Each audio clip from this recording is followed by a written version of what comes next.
Bienvenue, chers internautes. Votre magazine libre du parquet cette semaine démarre par le verdict du procès de l'imam Alioune Badara Ndao. Libre depuis ce jeudi, après une longue période de détention, il a finalement été condamné à 1 mois de prison avec sursis pour détention d'armes sans autorisation administrative. La chambre criminelle du tribunal de grandes instances de Dakar a en effet acquitté l'imam Ndao pour l'infraction de terrorisme. Quant à Matar Diokhane, il a été reconnu coupable et condamné à 20 ans de travaux forcés. Un récit de Manfama Gueye.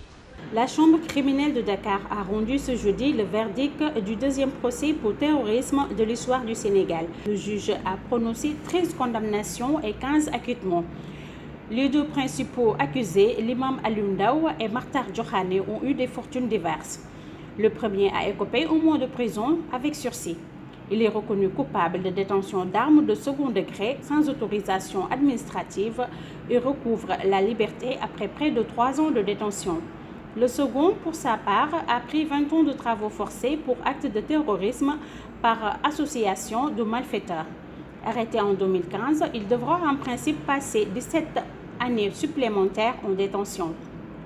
11 autres accusés ont été également reconnus coupables.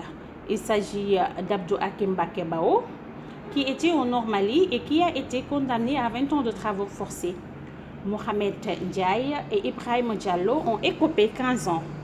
Omar Yafa, Abdou Aziz Dia, Lamine Koulibaly, Abdou Diallo et Cheikh Ibrahim Ba ont pris 10 ans ferme, tandis que Lamine Ballo, Latirnian et Saliou Ndiaye ont été condamnés à 5 ans ferme.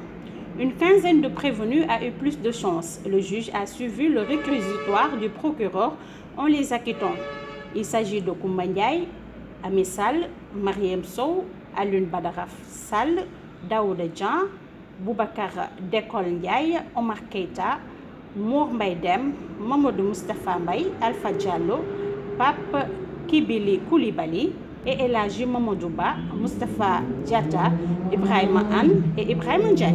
Suivons la réaction des avocats de l'imam Ndao après la libération de leur client. Oui, évidemment, une grande satisfaction parce que nous avions souhaité que ce premier procès sur le terrorisme au Sénégal soit un procès exemplaire, un procès qui soit qualifié de procès juste et équitable et qui se déroule dans la sérénité, dans la proportionnalité, dans le discernement, parce qu'il ne fallait pas simplement répondre aux sirènes d'un pouvoir politique, certes, qui avait intérêt à cette condamnation, mais il fallait juger selon les principes inaliénables du droit pénal, c'est-à-dire on ne peut condamner qu'au-delà du doute raisonnable et qu'on ne peut pas condamner sur la base d'extrapolation ou d'intention. Il fallait avoir des preuves matérielles. Et dans le dossier, évidemment, nous avions dit que ce dossier était un château de cartes qui allait s'écrouler.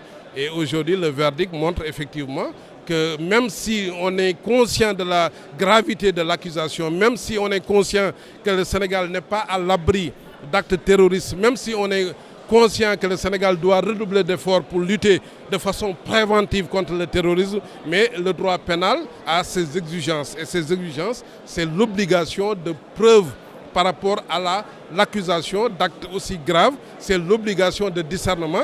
Et la justice, sa fonction première, c'est une fonction de rétribution. On ne condamne que par rapport aux faits commis par une personne.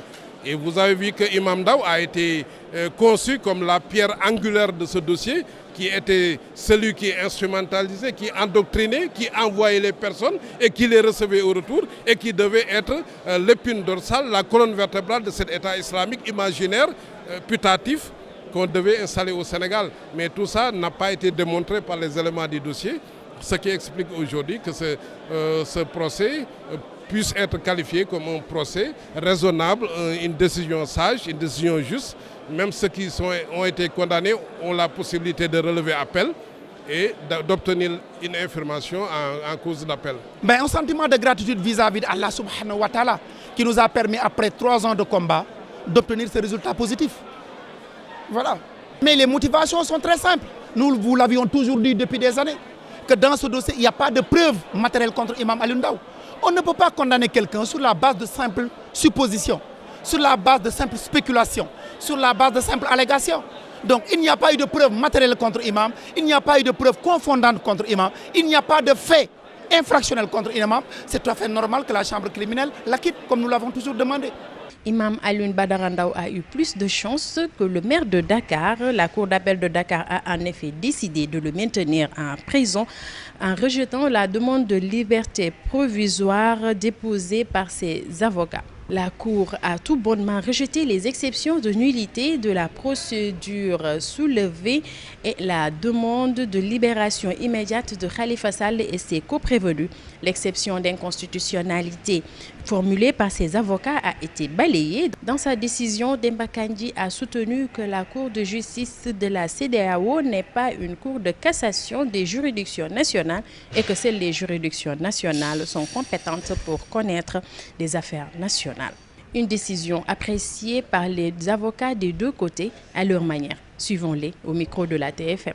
Vous savez, il n'y a pas une très grande surprise dans la mesure où c'est dans la logique de l'institution judiciaire de réagir à la baguette du pouvoir exécutif. Tout le monde connaît les positions de l'État du Sénégal qui se reflètent à travers les déclarations et les interventions de ses avocats. Et par ailleurs, tout le monde a vu le volte-face du ministère public, notamment du procureur général, avec des notes déposées auprès du président en cours de délibéré, n'est-ce pas, qui en fait ne reflétaient pas aussi bien sa pensée que sa parole. Donc il est évident qu'au sommet de l'État, le complot continue et que ceux qui voulaient peut-être sortir des rangs ont été ramenés à l'ordre. C'est dire qu'aujourd'hui, sur la liberté de Khalifa Sall, on ne peut pas compter sur l'institution judiciaire. Je vous apprends simplement que nous allons intenter un pourvoi en cassation contre la décision qui a été rendue. Parce que la décision rendue a entre autres s'appuyer sur la détention de Khalifa Babacar Sall. Et par voie de conséquence, le pourvoi est parfaitement recevable devant la Cour de cassation, la Cour suprême. Donc, il est désolant que par rapport à des décisions rendues par une juridiction communautaire, que les institutions judiciaires qui ont l'obligation de les respecter, qu'on vienne lire des arrêts où en fait ces arrêts ne disent pas en réalité ce que la Cour de justice a décidé. C'est grave parce que cette affaire est suivie avec beaucoup d'attention par le Parlement de la CEDEAO, par les chefs d'État de la CEDEAO et par la Cour de justice de la CEDEAO. Moi, je ne serais pas surpris si, d'une façon ou d'une autre, le Sénégal ne fasse pas partie des prochains juges de la CEDEAO. Parce qu'en vérité, c'est une insulte envers la communauté. Et venant effectivement d'un juge que l'on connaît effectivement rompu aux droits de l'homme, il y a en fait des propos qu'il pouvait en fait s'empêcher de dire. Il s'est engagé pour prendre le procès, mais il y a des limites. Pour le procureur général, tout le monde sait que la plume est serve, la parole est libre. Il a utilisé cette maxime sur la liberté de parole. Les Sénégalais et le monde entier ont entendu sa conviction et sa position. Si maintenant il écrit et qu'il s'aligne sur une position, cela aussi c'est la loi qui lui dit que lorsque vous recevez des instructions à partir de ce moment déterminé, écrites, vous êtes tenu de vous conformer en écriture aux instructions que vous avez reçues. On verra si en fait il continuera à se dédire lorsque le temps de la parole viendra et qu'il aura encore à développer, à exposer oralement sa conviction. Ben, ce que je peux vous dire, c'est que moi je ne suis pas surpris par cette décision de la Cour d'appel de Dakar, en ce sens que cette décision est conforme à la loi et au droit. L'arrêt de la Cour de la CEDEAO ne peut pas entraîner la libération immédiate de M. Khalifa Babacar Sall. Ce n'est pas possible. C'est-à-dire, en fait, on veut faire dire à l'arrêt de la Cour ce qu'il n'a pas dit. Parce que Khalifa Ababacar Sall et autres avaient demandé, en plus de la violation de certains de leurs droits, ils avaient sollicité la cessation immédiate des poursuites et la libération immédiate, leur libération immédiate. Mais la Cour de la CEDEAO les a déboutés pour ça. Et donc la Cour d'appel de Dakar ne peut pas faire autrement que de suivre à la limite ce que la Cour d'appel de la CEDEAO a rendu comme décision le 29 juin 2018. Et sur ce point précis, la Cour d'appel de Dakar a rappelé que la Cour de la CEDEAO n'est pas une Cour suprême supranationale. Donc, ce n'est pas une Cour suprême fédérale, à la limite. Donc, c'est une juridiction qui est là pour constater des violations des droits de l'homme et qui soit ordonne une libération de la personne concernée ou répare le préjudice. Or, en l'espèce, la Cour de la CEDEAO a réparé le préjudice, c'est-à-dire a alloué 35 millions et condamné l'État du Sénégal au paiement de cette somme-là. Donc par conséquent, on a tenté de prendre cet arrêt-là pour dire que non, toute la procédure doit être annulée, on doit reprendre les choses à zéro. Ah non, pas du tout. Cet arrêt n'a aucune incidence sur les procédures la procédure qui est actuellement en cours devant la Cour d'appel. Le procureur général près la Cour d'appel de Dakar, Lassana Diaby, a profité du procès en appel de Khalifa Ababacar Sall pour rétablir la vérité sur ce qu'il appelle des propos qu'on lui a prêtés. C'est un procureur général visiblement meurtri dans sa chair qui a pris la parole ce mercredi lors du 4e jour de procès de Khalifa Ababacar Sall. Un rappel de Gagne Siré. J'aurais pu répondre directement sur la constitution de partie civile de l'État du Sénégal, n'eût été des attaques malsaines de certains avocats à mon encontre. Il me faut rétablir la vérité, a déclaré Lansana Diaby. Les avocats de la défense peuvent convoquer la presse pour dire ce qu'ils veulent alors que notre devoir de réserve nous interdit de nous épancher dans la presse. Beaucoup de propos ont été dits dans ce procès. J'ai refusé de répondre par respect à la sérénité de l'audience. Mais ce qui est grave, c'est de me faire dire des choses que je n'ai jamais tenues. Qu'un journaliste interprète mes propos de bonne ou de mauvaise foi, note-t-il. Quand il dit que le procureur général dans sa réquisition orale a demandé la liberté de Khalifa Sall et que dans sa réquisition écrite, il a retourné sa veste pour demander le maintien de Khalifa Sall en prison, je suis d'accord. Mais que les avocats entretiennent l'amalgame parce qu'en tant que professionnels du droit, ils savent bien ce que j'ai dit. Je n'ai jamais demandé la liberté de Khalifa Sall. Ce que j'ai dit, c'est que l'arrêt de la CEDEAO a condamné l'État du Sénégal et que le Sénégal doit respecter l'arrêt de la CEDEAO. Je l'ai dit dans ma réquisition orale et écrite. C'est ça la vérité. Mais on m'a prêté de faux propos parce que tout simplement, un journaliste a interprété ses propos. Mais ce que j'ai dit, les professionnels sérieux du droit le savent, martèle le procureur général.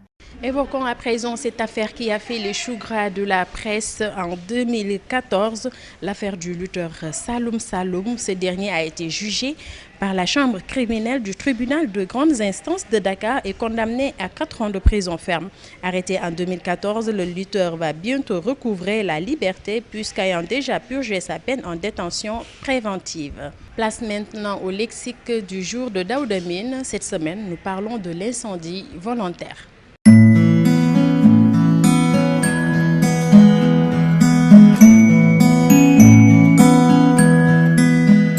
Incendie volontaire. Un incendie est un feu violent et destructeur pour les activités humaines ou la nature.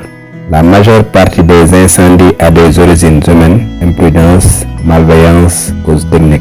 Lorsqu'il est causé volontairement, l'auteur est passible de la cour d'assises. Il encourait la mort suivant l'article 406 du Code pénal sénégalais qui dispose que quiconque aura volontairement mis le feu à des édifices, navires, aéronefs, bateaux, magasins, chantiers, quand ils sont habités ou servant à l'habitation, et généralement aux lieux habités ou servant à l'habitation, qu'ils appartiennent ou n'appartiennent pas à l'auteur du crime, sera puni de mort. Mais avec l'abolition de la peine de mort au Sénégal, l'auteur d'un incendie volontaire risque aujourd'hui une condamnation aux travaux forcés à perpétuité.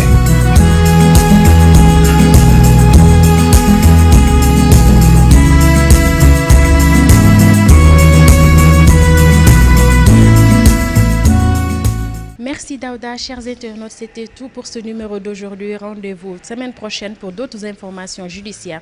D'ici là, l'information continue sur www.igfm.sn.